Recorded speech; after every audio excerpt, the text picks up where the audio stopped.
Well, we had to take the old... No, I do it. No, do it, you stinky butt. Yeah. No touch. You can say hi, everybody. Hi, everybody. Bam.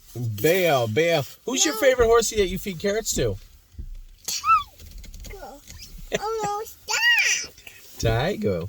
Okay, so the aged horses, these are our old 3-year-old list, which are now 4-year-olds, which makes them aged horses. Wow. So, and no talk though. No you shh. No you shh. Wait. You don't do this video. I do this video, you stinky. No, I do video.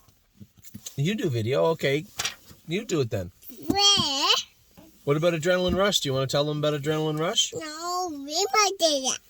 You're going to get Zuma? Watch out. Here, you get Zuma. Sit down, you turd. Where? Okay, no, we don't show everybody Zuma. You sit with Zuma. Sit. No, we might see that. Okay. So. No, I do. You do video? Where? Well. I have 10 minutes. I have Timbits. You have Timbits. You want them? No, Okay. I did video. Where? Well. Okay, can I do my video now? I know. I do my video. No, I do a video. You not do a video. You sit down, you stinky butt. No. Shh, I'm doing it. Adrenaline Rush is at Jared Baco's right now up at First Line Swimming. We will be getting that x-ray done on his leg next week. Towards the end of the week, we'll try and get something set up for him. I mean, I'm doing a video here, bud. The original prognosis was sometimes March turn to the track, but again, those are very fluid guidelines, and not that I have any interest in not following them. I do, but I do want to get the horse looked at. We're going to get him x-rayed next week. Brave World is back jogging now. He'll be ready to go probably in a few weeks for Harry Polton. Compass Rose DC. I'm driving. Shh. Inside voice, you turd. No. Yeah. Compass Rose DC. I'm driving Tuesday night at Northfield. Tough class. Not the greatest post, but we'll make the most of it, hopefully. Don't Believe Me. Shh. Don't Believe Me, Just Watch is back in now. Daddy. Why are you down? You put down. Don't Believe Me, Just Watch is back in jogging now. Probably start training in a couple of weeks. Globe Trotting, schooled awesome, looks awesome. Her blood is looking good, should look perfect for next Saturday. So although she may not be the tightest, she will be healthy, sound, and ready to go next Saturday at Mohawk. High Gear No Fear. I did bring him back in because I want to look at his blood. His liver count is still high. 3 weeks after turning this horse out in the field, and his liver count is still extraordinarily high. So we put him on some medication. It's a little more aggressive. Shh, shh, shh, shh, shh. Hey, shh. A little more aggressive for the liver, and we'll see how that goes over the next 2 weeks. We'll redraw that blood. Honestly, guys, if he's been out in the field for 3 weeks, his liver's still a little high. There's no point in just leaving him out in the field. I mean, how high? How do we get it down if just putting him out in the field doesn't help right away? So we put him on medication. It should come down. Globetrottings came down quite quickly on this medication that we got. So I suspect High Gear No Fear in a couple of weeks will start to shine up and look good again. I want to put weight on him, and I want to get his liver down. When we do that, then we can discuss what we do next. I would like to have him out for a month rather than 3 weeks, but these are things that need to be addressed immediately. Glary Emma's back training good now. Yes, she tied up a little bit last week. Shh. But she's back training good now. I'm a Lovely Lady ready to start training at Northfield Park. Jazzy Judy is in to go Monday, I believe. The races were canceled last week. They just carried the whole card over. I didn't know that they could do that. They just carried the whole card over. She's picked to win, or 5-2 morning line anyway. Tomorrow, Jekyll and Hyde is in to go this week. Late race on Wednesday. I'll almost be back to Ontario by the time Jekyll races. And I might be back in Ontario by the time Jekyll and Hyde races. Very happy with his first start. Interested to see what his second start is going to look like. LD's Patrick schooled awesome on Lasix on Friday. He should be fairly tight and ready to go for next Saturday. So take it for what it is. James, who was a naysayer when we got him, really, really liked what he saw in LD's Patrick on Friday.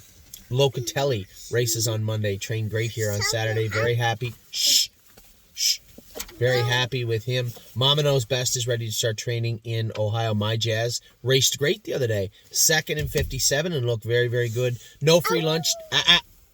No free lunch. Trained in 2.8 in the jog cart at Mohawk and was very good. So and Sue kicked her out in the field just for a few weeks. I want to have her ready for the series that's coming up.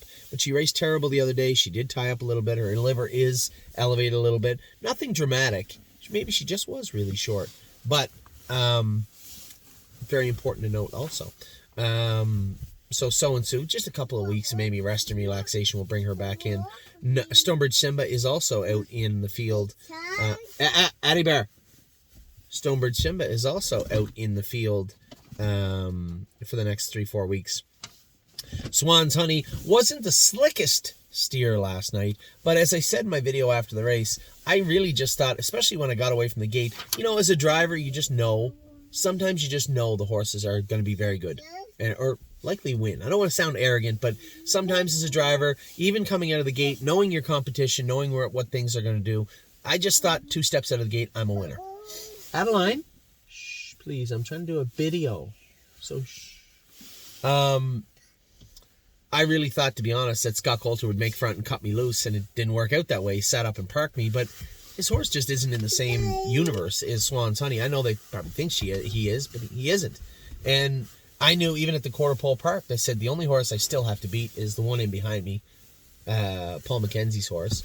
I'm just going to sit out here and wait until somebody catches my cover so that he can't get out. Bob's your uncle. That's exactly what I did. Even I didn't know that she'd open up 5 lengths and win easily. I thought, she got roughed up a little bit. I'm going to clear to the front. The horse first over doesn't want any part of her. Now Paul McKenzie's locked in. I can just buggy ride to the wire. And it turned out she just overpowered them and rolled over them. She's just better than they are in that class. Now, that class, it's important. Take note of what I just said, that class, because there isn't a whole lot of other classes for her.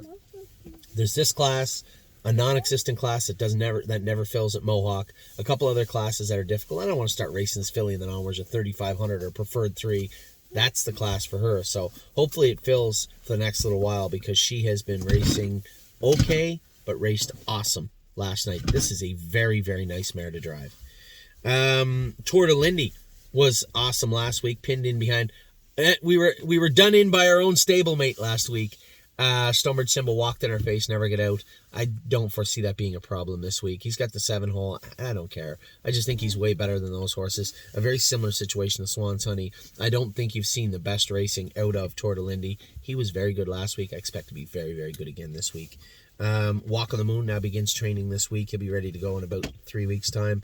White Tiger has been awesome. Now, my only concern heading into this week was he was shot on Saturday. I don't like shoeing horses 2 days for the race, but he was slipping and did run down last week. So I did need to get, so what we did was, winter shoes have 1, 2, 3, 4 corks. 4 corners of the shoe. Now, what I did notice of White Tiger is the middle part of his toe was worn off pretty good. So I asked the blacksmith to come and put new shoes on him and put a 5th cork in the middle. Sometimes trainers will put that borium in the middle, and I usually do also. But for some reason, the way it was worn out so much, you'll put that borium on, the edge will come off it, and then it's just extra metal that's kind of dull. I wanted that extra cork right there in the middle. We'll see how he races. I'm not a big fan of shoeing horses close to the race stall. Jason will tell you I've had many of heated conversations with the blacksmiths and with Jason about shoeing horses close to the race. I hate it. I would rather shoe them after they race, not shoe them 2 days out. Blacksmiths I've found over the years would just like to shoe them all like the afternoon of the race, and that's great, but not for me. So that's my only concern with White Tiger heading into Monday. I'm pretty sure he'll overcome it. The horse has been awesome.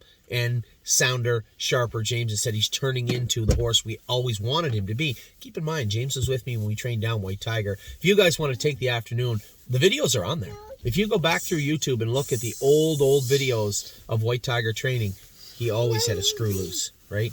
Those screws are all tightened up now. He's turning into a well-rounded racehorse. It only took 5 years, so good for him. And then yes, I just wanted to give him a few weeks off. I thought he was a little bit light in weight just from racing hard all year. So I just asked Wayne Schaefer to pick him up.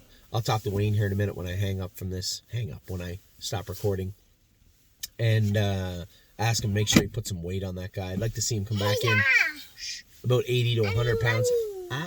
about 80 to 100 pounds heavier. So that is it for the racehorses. Hi, baby girl. Aww. You want to say bye-bye to everybody? Bye, buddy. Bye-bye, Addie Bear. I will talk to you all very soon.